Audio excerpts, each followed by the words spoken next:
नमस्कार दोस्तों। आज की कहानी का नाम है एक पिता की भूख। आशा करता हूं आज की कहानी आपको पसंद आएगी। 5:30 को ऑफिस खत्म होने के बाद मैं सीधा घर नहीं गया था, क्योंकि मुझे मेरे दोस्त का फोन आया था जिसने मुझे राजा रानी वड़ा पाव की शॉप के सामने मलाड में रुकने के लिए कहा था। उसे कुछ शॉपिंग करनी थी, इसलिए उसने कहा था तुम रुकना, साथ में जाएंगे। हम दोनों हमेशा एक साथ की शॉपिंग करने जाते थे। उस शॉप के पास पार्किंग के लिए पैरेलली कुछ लोहे के एंगल लगाए हुए थे। मैं उन्हीं पर चढ़कर बैठ गया और अपने दोस्त का इंतजार करने लगा। एक 70 से 72 साल का बुजुर्ग आदमी, आंखों पर मोटे कांच वाले चश्मे, मेले धोती और कुर्ता पहने मेरे पास आया। क्योंकि मैं लोहे के एंगल्स पर 3 से 4 फुट ऊंचाई पर बैठा था, उसने मेरे घुटनों को छुआ और बोला, बेटा एक वड़ा पाव खरीद कर दे दोगे तो बहुत अच्छा होगा, बहुत ज्यादा भूख लगी है। मैंने जब उस बूढ़े आदमी की तरफ देखा तो वह मुझे रोजाना दिख रहे भिखारियों में से नहीं लगे। उन्हें देखकर ऐसा भी नहीं लग रहा था कि वह हर दिन भीख मांगते होंगे। ऐसे अचानक किसी बुजुर्ग ने मेरे पैरों को हाथ लगाया तो मुझे बहुत अजीब महसूस हुआ। मैं तुरंत एंगल से कूदकर नीचे खड़ा हो गया।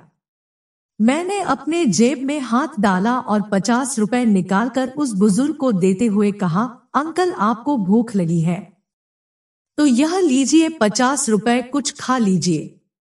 बुजुर्ग ने कहा, नहीं बेटा पैसे मत दो, बस एक वड़ा पाव लाकर दे दो, उतना बस है मेरे लिए। ठीक है, मैं ला कर देता हूँ, आप यहीं बैठिए, कहकर मैं राजा रानी वड़ा पाव की दुकान में गया और एक वड़ा पाव खरीद कर लाया और बुजुर्ग को खाने के लिए दिया।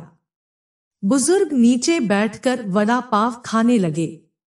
मेरी तरफ देखकर वह बोले, ऊपर मत बैठो, गिर जाओगे, यहाँ बैठो, मेरे पास कोई साथ बैठेगा तो मुझे भी 2 निवाले अच्छे से खा जाएंगे। मैं उनका कहना टाल नहीं पाया और उनके साथ ही बैठ गया। फिर मैंने ऐसे ही उनसे सवाल करना शुरू किया, कहाँ से आए हैं, कहाँ जाएंगे, किससे मिलने आए हैं, वगैरह वगैरह।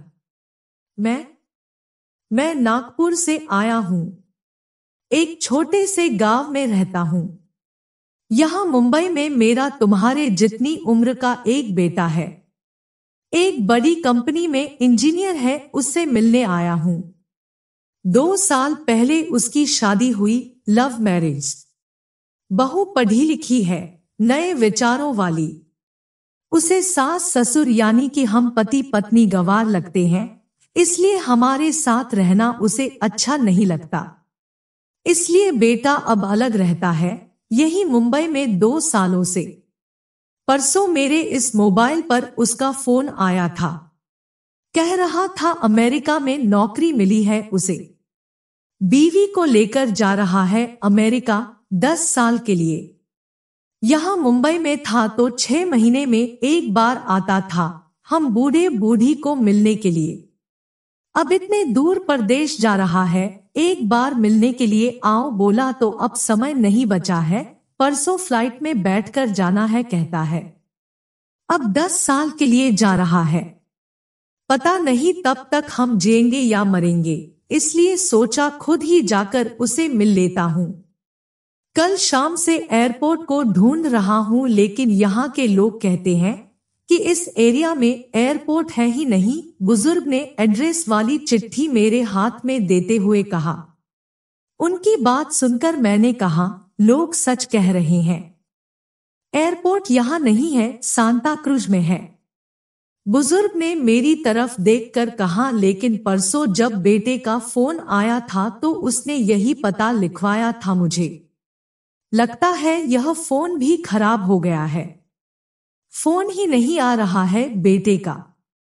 मैंने बताया था उसको कि मैं उससे मिलने आ रहा हूँ मुंबई, कहते हुए बुजुर्ग ने मोबाइल मुझे देखने के लिए दिया। अब मेरे एक हाथ में चिट्ठी और एक हाथ में मोबाइल था। मैंने मोबाइल का बटन दबाकर देखे, मोबाइल अच्छे से चल रहा था और मोबाइल में नेटवर्क भी पूरी तरह से आ रहा था। मैंने उनसे पूछा, आपने नहीं लगा के देखा फोन बेटे को? मुझे कहाँ लगाना आता है बेटा फोन? कोई फोन करता है तो उठा लेता हूँ बस, उन्होंने कहा। मैंने रिसीव कॉल में जाकर आखिरी आए नंबर पर कॉल किया। 2 रिंग्स बजने के बाद कॉल कट कर दिया गया। फिर मैंने एड्रेस की चिट्ठी खोलकर देखी। उसमें जहां हम बैठे थे वहीं का एड्रेस था, यानी कि जानबूझकर गलत एड्रेस दिया गया था। मैं समझ चुका था कि गलत पता देकर लड़का अपने माँ बाप को टाल रहा था और अब वह उनका फोन भी नहीं उठा रहा था। मुझे यह भी मालूम पड़ चुका था कि वह जिस प्लेन में सवार हो चुका था वह प्लेन कभी भी उसके माँ बाप के दिशा में उड़ने वाला नहीं था। तब तक मेरा दोस्त वहां आ गया और बोला, चलो शॉपिंग करने चलते हैं। मैंने उसे 2 मिनट रुकने के लिए कहा और मैं बुजुर्ग की तरफ देखकर सोच में पड़ गया। मैं समझ नहीं पा रहा कि अपने बेटे के तरफ से होने वाली धोखेबाजी को यह बुजुर्ग समझ नहीं पा रहे थे या फिर खुद का बच्चा उनके साथ ऐसा व्यवहार कर सकता है, यह वो स्वीकार नहीं कर पा रहे थे। मैं बुजुर्ग से बोला, अब तक तो आपका बेटा जिस प्लेन में बैठा है वह उड़ चुका होगा। मुझे नहीं लगता कि अब आपकी उससे मुलाकात हो पाएगी, इसलिए अच्छा यही होगा आप वापस अपने घर लौट जाए और आंटी भी आपका इंतजार करती होगी। मेरी बात सुनते ही अगले ही क्षण उनकी आंखें भर आई। आंसू भरी आंखों से वह मेरी तरफ देखने लगे।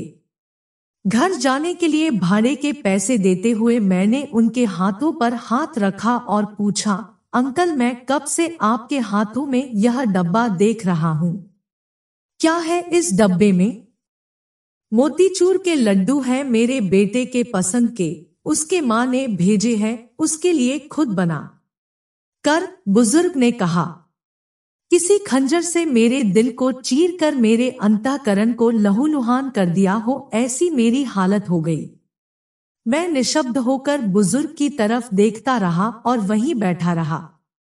ये भाई चलना, देर हो रही है, मेरे दोस्त की आवाज कानों में पड़ी तो मैं होश में आया और ऐसे ही उस भीड़ में उसके पीछे पीछे चलने लगा। घर पहुंचकर आधी रात तक मैं सो नहीं पाया।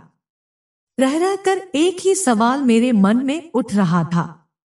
एक वड़ा पाव की भीख मांगने वाला वह बेचारा आदमी भूख से बेहाल होने के बावजूद भी अपने साथ लाए उस मोतीचूर के लड्डुओं में से एक लड्डू खुद नहीं खा सकता था क्या?